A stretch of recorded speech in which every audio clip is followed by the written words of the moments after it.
What's up, guys? White here. My roommate over here, Mr. Fat. YOLO. Please, never again. We had a really busy day today, so we missed yard selling, so we're going to make up for it by sneaking into the swap meet, which always sucks every time we come. But we'll see how it goes this time. Nintendo DS Lite, $100. PlayStation 2, $35. None of which are here. And I don't know why I act surprised here. This is pretty much how every swap meet stop goes for me.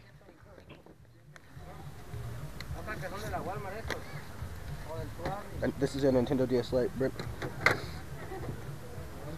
Alright.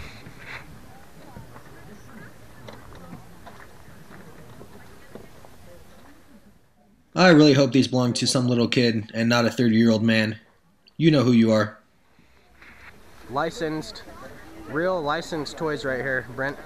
Marvel and then a DC at the end. I'm sure they got along just great.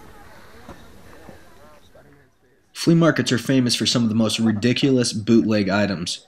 Just be sure they're not video game related. Marvel friends. I don't know. It's trying to like. Let's not ask questions we don't want the answers to.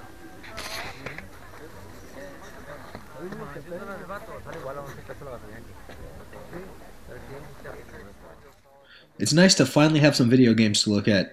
Even if they're all junk, it's very entertaining to finally see some box art and to see some retro stuff. But as you can see, most of this stuff is complete junk, just kind of thrown aside in here. It's cool, the Rumble Pack feature.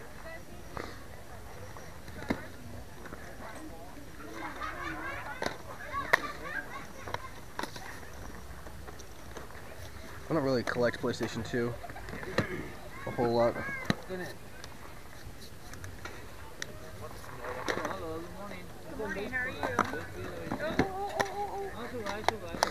Is it like illegal to keep freaking manuals? A common theme at every single swap meet and flea market you'll ever go to is either missing disc or missing manuals. I highly recommend you always check inside the box before you consider buying it, both to see the condition of the disc and to confirm if it's complete in box or not. Notice how half the games in the pile I just went through are either missing the disc or missing the manual, or both in some cases. Wavebird connection, I think.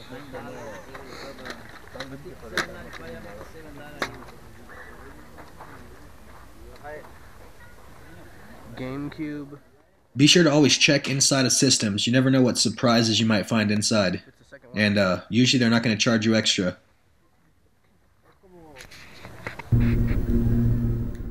Boy, I really hope my subscribers like the Donkey Kong Country soundtrack.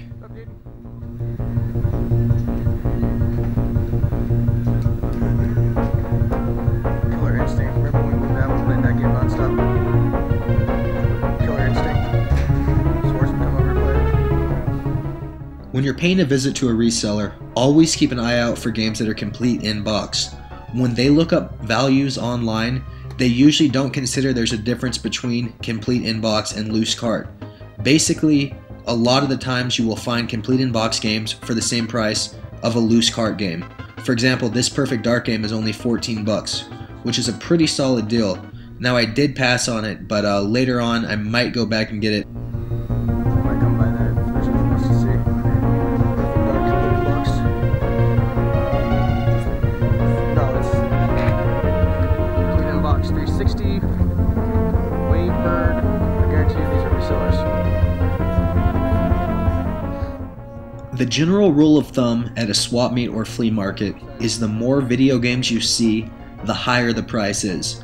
This is because the sellers are more specialized in selling video games.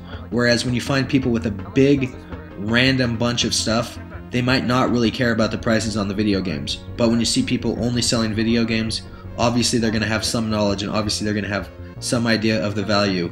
And unfortunately, more often than not, they even run up the value even that above eBay. And the claim I get usually is that, oh, you're saving money on shipping, which is obviously ridiculous because shipping's like $1.90 on video games on eBay. So obviously I spent more than that in gas to get down here. Ooh, Paper Mario. Finally, some good-looking GameCube games. Too bad the prices were much higher than I even wanted to go close to. Check out this mint condition label. Just kill it.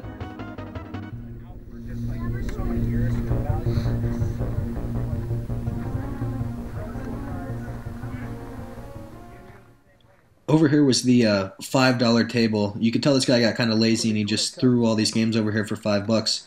And I actually got a decent snipe on one of them. I picked up a Metroid Prime 3 on the Nintendo Wii for just $5, which I think is a pretty decent deal. So always check the $5 lazy tables, as I like to call them, where the resellers just kind of throw off their junk, and you never know what type of good deals you might find.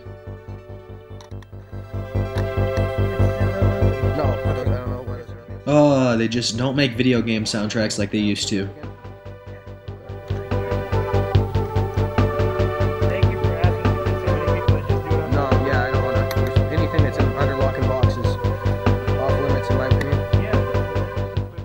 I'm not gonna lie, this guy had some really good games and he had a really nice selection, but you know, he wanted pretty much $20 or more for any of the decent titles, and if I'm gonna buy a bunch of stuff, I just can't afford that. So I had to lay off pretty much everything. But as you saw, he had both dot hack games for PlayStation 2 in a case, but I think he wanted $40 a piece for those, but he would have went down to $60 if I bought both of those. And you know, the prices that me and Fanta get at the yard sales, I just can't justify spending that much money here at the swap meet. And I think we've been kind of spoiled with really, really good discounts to the extent where I just get upset when I see stuff for more than $5, honestly. And you know, it's mostly my fault, but again, if I can wake up and go yard selling, I'd much prefer to do that than go to the swap meet. Totally would have picked this up if it was complete in box. I got it a long time ago and then got rid of it in a trade, and now I really wish I had it again because it's a great game.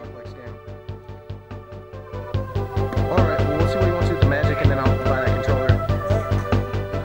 This guy is Reseller Central. He actually wanted more money on a lot of the new games than you can buy them factory sealed brand new at Best Buy. My roommate should know, he does work there. Look at $25 for a game that goes for $20 brand new. Absolutely ridiculous. Beckman's not gonna go. My Little Pony, yeah buddy.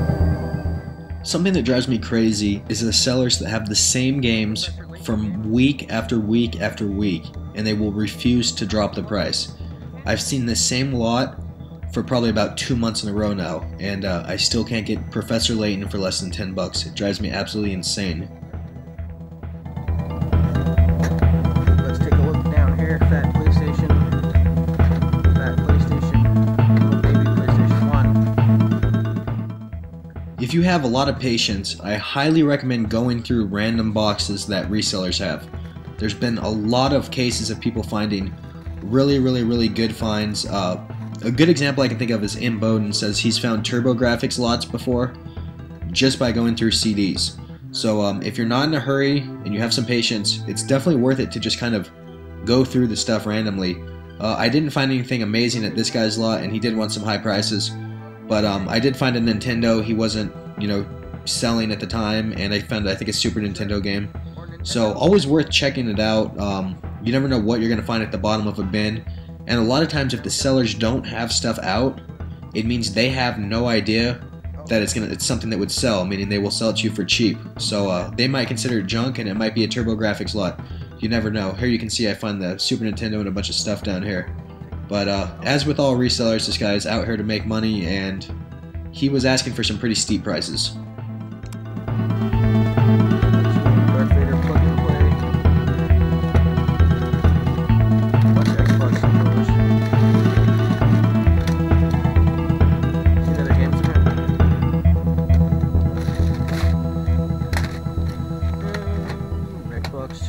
Out.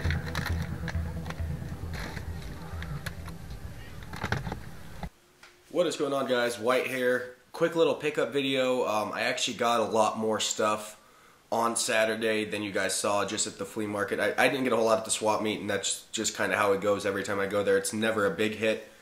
But I did find two nice little items for a really good price. The first thing, and by far the best deal I got there, was a Wavebird controller. Very good condition, lightly used, with a connector piece for and batteries, in fact, for that matter. Include batteries. I doubt if they work or not. But I got this for $10 even. And, you know, these things go for 30 bucks online. So I'm really happy to have one for $10. I have another one, and now I'd like to have all 4 of them for my GameCube so I never have to use wired controllers again. Probably my favorite controller ever, and from what I remembered, probably the most advertised controller of all time. I remember seeing a bunch of ads in video game magazines, you know, 10 years ago for this controller, so that's not common for controllers. You know, they're usually something that you just kind of pick up with your game at Target, but rarely do you see commercials and advertisements for a controller. By far my favorite controller of all time. Really like this one, and I have a platinum one and now I have a gray one, so really happy to pick this up. And again, it is complete. Very good condition for 10 bucks. That's a very good deal. Move this down here a bit. Another really good deal I got there, there's a $5 table, and I managed to pick up Metroid Prime Corruption for 5 bucks. I don't have a very good Nintendo Wii collection going. I'm not going to lie to you guys, so it's nice to get another Metroid title in there to go along with my Super Mario Galaxy and a couple other decent games I have for it. And one day I might have a solid collection. It doesn't look like the Wii U's going anywhere yet, so it might be Nintendo Wii for a while, until some games come out for that system. Okay, so this next box of games I got from a buddy. He was going to take them into Bookman's, and he called me to consult. He kind of knew that I collected retro video games. And I said, listen up, I will buy the games off of you for the same price that Bookman's would give you in store credit. And I know how Bookman's works. They would offer him at least, or no, not at least, about 50% of eBay value for trade-in. So meaning if a game sells for 20 bucks on eBay, they might give you $10 store trade-in credit for that game. So I said, listen, I'll give you cash for whatever they'd offer you store trade-in credit, and basically everyone wins. He gets cash instead of a bunch of useless credit to the store. I get these video games for 50% less than eBay, and Bookman's doesn't get anything, and no one likes Bookman's. So this was a really good strategy, and I gave him 40 bucks for this huge box of stuff. Half of it is complete junk, and half of it is pure gold. So I'll get into the good stuff first. A game I've been looking for a long, long time, Chrono Cross. Sort of the spiritual successor to Chrono Trigger, if I recall, as the manual falls out. If I recall, this game took place like a long time after Chrono Trigger. It wasn't the same characters or anything. It was a sequel, but like an indirect sequel. It took place a long time after Chrono Trigger, but Square, PlayStation 1 RPG, and if this is a game you want to try, which you should, it's really not that expensive. You can pick it up probably about 20 bucks online. So I was almost considering buying it, but I'm happy I found it in the wild. I kind of want my entire collection to be from the wild, honestly. Obviously, I've traded some stuff, but I'm going to try to stick from not buying anything on eBay, for the time being at least. Here's a good game here, Mega Man X Command Mission on the GameCube. $20 game on eBay. Don't know anything about it, but it is a Mega Man game, and my GameCube collection is pathetic, so really happy to put this up there with it. This is a really cool game, Mega Man Anniversary Collection for the GameCube. Again, about a $15, $20 game, and has like Mega Man 1 through 8 on it. So it has 8 Mega Man games you can play. If you're too lazy to set up your Nintendo, you can put it in your GameCube and go to town. Really cool title. I know it also came out on PlayStation 2 and a couple other systems back in the day.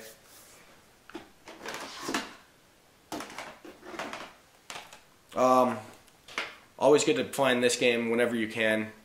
It will always trade, it will always sell, and if you don't have it, obviously you have to have it. Super Smash Bros. Melee. This is a greatest hits one, or I guess it's player's choice on Nintendo. My roommates own our copy. It's out in the living room, so I'm thinking I might just keep this so I have my own copy, at least until I can find a black label version. But it is complete in box and hair and in immaculate condition. My friend took really good care of this stuff for the most part. We got NFL Street on GameCube. It's actually a fun game. It is a sports game, I know, but it was a lot funner, I thought, than Madden. It's really goofy. An NHL game on Xbox. We're going to breeze through these other lower rent titles. Cool Borders 2 on PlayStation 1. Tony Hawk's Pro Skater. We just found this last weekend. Greatest Hits Edition on PlayStation 1. Really happy to have this one. Silent Hill. It is Greatest Hits, but it is a great game. And I think me and Fanta wanted to do a Let's Play of it, because I've never played the first one. I played the second one, which is supposed to be the best one in the series, but I've never played this one. And I got this in a big PlayStation lot months ago, and when I looked inside of it, it was just the box. There was no disc. So happy to have the real game complete in here. And yeah, we're going to do a Let's Play on this, I think, because I really like the old school survival horror games. You know, nowadays survival horror games, they're not what they used to be. Like Dead Space, it's an action game. It's not, there's no survival horror elements like Resident Evil and Silent Hill used to have. I don't like that at all. Project Gotham Racing 2 on Xbox. Big surprise here, a Dreamcast fighting game. Soul Fighter. Always happy to see Dreamcast games, even if they're sports games, because my collection is so hard to collect for here. What do we got here? Twisted Metal 2 on PlayStation 1. If you haven't played the series, it's really fun. You drive around and shoot people with cars. SimTown. Sorry guys. PC game. Mortal Kombat 3.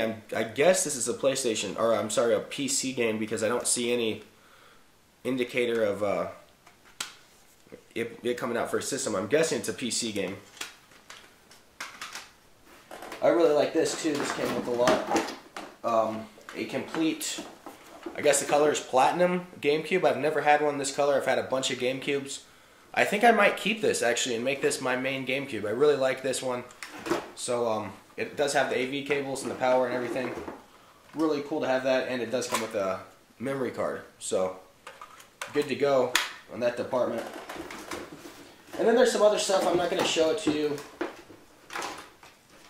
It's stupid. It's like joysticks for the PC. There's a couple more of these in there. I'm not going to show those though. Waste of time. Mortal Kombat 3 game guide for the PC version. And then some sort of Top Gun handbook. I don't know what this is. It looks like it's a PC game guide. And then I gotta show you guys something really quick for you Magic the Gathering fans. I'll be right back. I gotta go get it. But my roommate got a absolute steal at the swap meet. I'll show it to you real quick. Okay, well actually my roommate took the deck with him to go play or something. But anyway, at the lot when I got the Waybird controller and Metroid, that reseller, he brought out a binder of Magic the Gathering cards. And my roommate knows nothing about them. He just started playing the game. He doesn't even collect, he just plays it. But he ended up buying like 5 binder sheets full of cards for $5. And turned out 2 of the cards in there were each worth $60 to $80. It was the same card. The name of the card was Force of Will. So anyone that knows Magic the Gathering, he got 2 Force of Will cards for less than $5 technically, and they both go for $60 to $80 online. So that was a really cool find. I might start including some Magic the Gathering hunting in if he knows what he's doing in the future. But anyway, we are out. I am out. I guess Fanta's not here. We'll be back with a good yard sale video next week. The weather is starting to get really nice, and the yard sales are really starting to heat up. So take care, guys.